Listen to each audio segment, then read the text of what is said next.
This is the Galactic Emperor of the Universe. I'm here to tell you all to subscribe to UnrealEntGaming and remember to turn on notifications. You will be the first to know all about the latest Dragon Ball news and information. Oh, did you say UnrealEntGaming? Oh, I love his channel. God damn it, Zelbon, stop rubbing your nipples and get back to bed! Universe number 3, the homeworld and residing place of the machine god of destruction known as Moscow, having to assemble some of the most elite fighters from that dimension. The question is, who are they? Courtesy of our friend Ken Zyro on Twitter, who translated and posted up the imagery of Universe 2 and 3's fighters, we have an inside first look as to the details and pertains to Universe number 2 and 3's fighters, beginning with Ribrianne. It is said Ribrianne is a female warrior and a magical girl, rushes in recklessly, then attacks with a barrage of punches. Now, for those of you who don't know who Ribrianne is shown fighting Super Saiyan 1 Vegeta in the opening of Dragon Ball Super. I don't think that this girl is going to have any sort of big influence onto the Tournament of Power itself. There's nothing in Ribrianne's bio that depicts that she is going to be somewhat of a worthy adversary to Goku, Vegeta, or anyone else at the Tournament of Power, which leaves me to believe that indeed she might be a character that's going to be used to get someone else over, perhaps maybe Kale or Khalifa, because I really don't see Ribrianne having a strong effect onto the Tournament of Power. But of course, we also don't even know who the other 9 fighters are going to be from her universe, but as of this recording right now, she is the only fighter that's being mentioned and shown from her universe. And then we have Universe number 3, which happens to be Moscow's universe, which I am very intrigued on seeing, because number 1, we're starting off with Naryyama. Now, Naryyama looks like, if in a way, if you look at him, he looks kind of like Magetta in an essence, based on his overall design, his broad shoulders, his little tiny head, and he is being specifically built for this Tournament of Power, as it is said his left and right side of his face look asymmetrical, his body has an energy core, and it takes him a little bit of time to shoot his beam gun.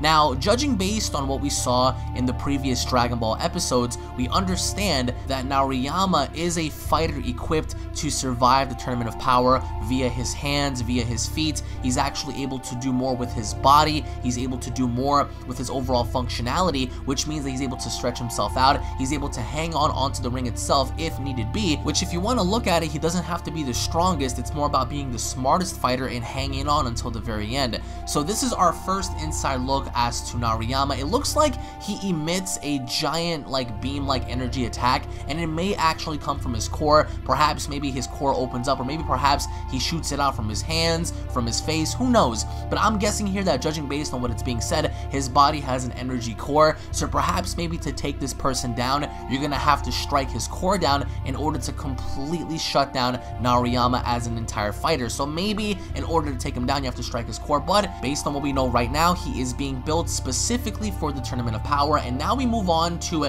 Nigarishi, and now Nigarishi is one of the fighters that we saw speak to Moscow, and his description goes as follows. He is equipped with camouflage technology and takes pride in his incredible athletic capabilities, displays acrobatic punches and kicking action. Now, one thing that stands out to me is camouflage. How are you supposed to hit somebody if you cannot see them? I've often wondered for many years if anyone would ever show up in having to bear the usage of camouflage, and now it looks like Nigarishi is going to be one of the first ones to bear that kind of ability, as of course we have people like Hit who can use time skip, but of course, how are you supposed to hit somebody if you cannot physically see them? Perhaps maybe in some way, shape, or form, the only way to defeat such a fighter is to detect the vibrations in the atmosphere around them in order to find out where he might be. But overall, these fighters from Moscow's universe are solely being built in order to survive camouflage. We have asymmetrical body usages, we have energy cores, and being able to survive by being thrown out and having to repel back in. These fighters, I think, are going to be the most strategic fighters in the entire Tournament of Power. Having to look at Ribrianne, I don't see her being anywhere near comparable to Universe 3's universe, because Universe 3 is specifically prepping and having each individual fighter bring their A game, and we don't even know about the other residing 8 members, so it is quite unknown. Dragon Ball Super episode 94 is going to be debuting tomorrow, so perhaps maybe based on this recording, we might have new information,